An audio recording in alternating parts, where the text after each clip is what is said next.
Hi guys, Assalamu alaikum. This is Bichu Fahima here. Welcome back to my channel. കല്യാണത്തിന് ബിരിയാണിൻ്റെ കൂടെ serve ചെയ്യുന്ന നല്ല dry ആയിട്ടുള്ള chicken fry ഇല്ലേ, ആ ഒരു ചിക്കൻ ഫ്രൈ ആണ് ഞാൻ ഇന്ന് ഉണ്ടാക്കാൻ പോകുന്നത്. ഇത് നിങ്ങൾക്ക് ബിരിയാണിൻ്റെ കൂടെ, നെയ്ച്ചോറിൻ്റെ കൂടെ, ചപ്പാത്തിൻ്റെ കൂടെ, എന്തിൻ്റെ കൂടെ വേണമെങ്കിലും സെർവ് ചെയ്യാം. ഇത് സെർവ് ചെയ്താൽ കാണാൻ തന്നെ ഒരു അന്തസ് എന്ന് പറയൂലേ, ആ ഒരു ലെവൽ അഡാറായിട്ടാണ്.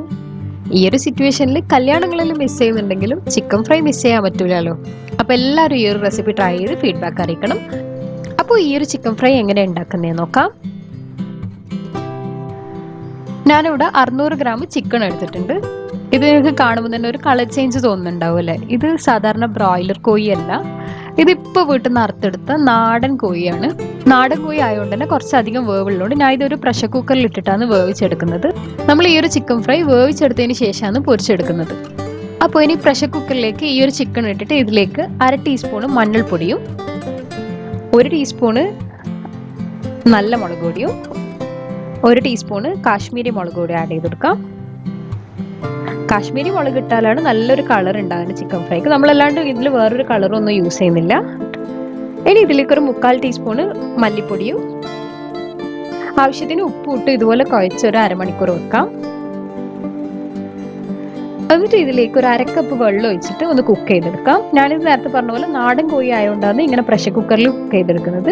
നിങ്ങൾ സാധാരണ ബ്രോയിലർ കോഴി ആണെങ്കിൽ നിങ്ങൾ സാധാരണ ചിക്കൻ വേവിച്ചെടുക്കുന്ന പോലെ തന്നെ വേവിച്ചെടുത്താൽ മതി.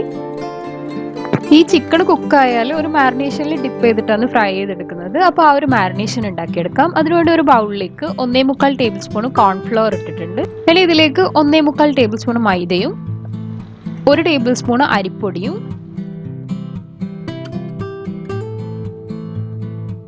1.5 ടേബിൾ സ്പൂണ് കാശ്മീരി മുളക് പൊടിയും 1/2 ടീസ്പൂണ് മല്ലിപ്പൊടിയും 1/2 ടീസ്പൂണ് കുരുമുളക് പൊടിയും 1/2 teaspoon garam masala 1/2 table spoon പെരിഞ്ജീരകം പൊടിച്ചതും 2 ടേബിൾ സ്പൂണ് ചില്ലി ഫ്ലേക്സും ഇത് 5 അല്ലി വെളുത്തുള്ളിയും ചെറിയ കഷ്ണം ഇഞ്ചിയും 2 പച്ചമുളകും മിക്സിയിലൊന്ന് ക്രഷ് ചെയ്തെടുത്തതാണ്. ഞാൻ ഇതിലേക്ക് ഒരു മുട്ടയും 2 ടേബിൾ സ്പൂൺ വിനിഗറും 1/2 കപ്പ് വെള്ളവും ആവശ്യത്തിന് ഉപ്പും ഇട്ട് ഇതുപോലെ നന്നായി മിക്സ് ചെയ്തിട്ട് ഒരു ലൂസ് ബാറ്റർ ആക്കി എടുക്കാം.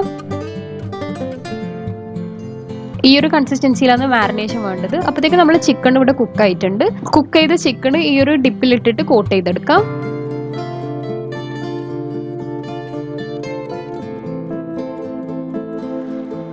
ഇനി ഇത് ഫ്രൈ ചെയ്തെടുക്കാൻ വേണ്ടിയിട്ട് ഒരു പാനിലേക്ക് കുറച്ച് ഓയിൽ വെച്ചിട്ടുണ്ട്. ഓയിൽ നന്നായിട്ട് ചൂടായി വരുമ്പോൾ കോട്ട് ചെയ്തെടുത്ത് ചിക്കൻ ഇട്ടൊന്ന് ഫ്രൈ ചെയ്തെടുക്കാം. ഞാനിവിടെ 2 ബാച്ച് ആയിട്ടാണ് ഇത് ഫ്രൈ ചെയ്തെടുക്കുന്നത്.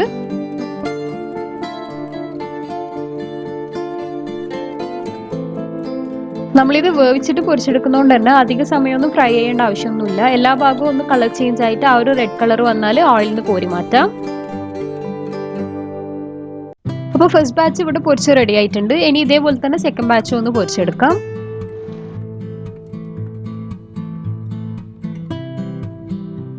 മാരിനേഷൻ ബാക്കിയായിട്ട് വന്നിട്ടുണ്ടെങ്കിൽ കുറച്ച് ഓയിലിലേക്ക് ഡ്രോപ്പ് ചെയ്ത് ഇട്ട് കൊടുത്താൽ മതി. അത് പൊരിഞ്ഞ് വരുമ്പോൾ നല്ലൊരു പൊടി പോലെ ഉണ്ടാവും. ചിക്കൻ ഫ്രൈൻ്റെ കൂടെ അത് കഴിക്കാനും നല്ല ടേസ്റ്റാണ്. അപ്പോൾ ചിക്കൻ കംപ്ലീറ്റ് ഫ്രൈ ചെയ്തെടുത്തിട്ടുണ്ട്. ഇനി ആ ഒരു സെയിം ഓയിലിലേക്ക് 3 വെളുത്തുള്ളി ചെറുതായി കട്ട് ചെയ്തതും 4 ചെറിയുള്ളി ചെറുതായി കട്ട് ചെയ്തതും ഇട്ട് നന്നായിട്ടൊന്ന് സോട്ട് ചെയ്തെടുക്കാം. വെളുത്തുള്ളിയും ചെറിയുള്ളിയും ആ ഒരു പച്ചമണമെല്ലാം മാറിയിട്ട് ഒരു ബ്രൗൺ ഷെയ്ഡ് ആകുന്നവരെ സോട്ട് ചെയ്തെടുക്കണം.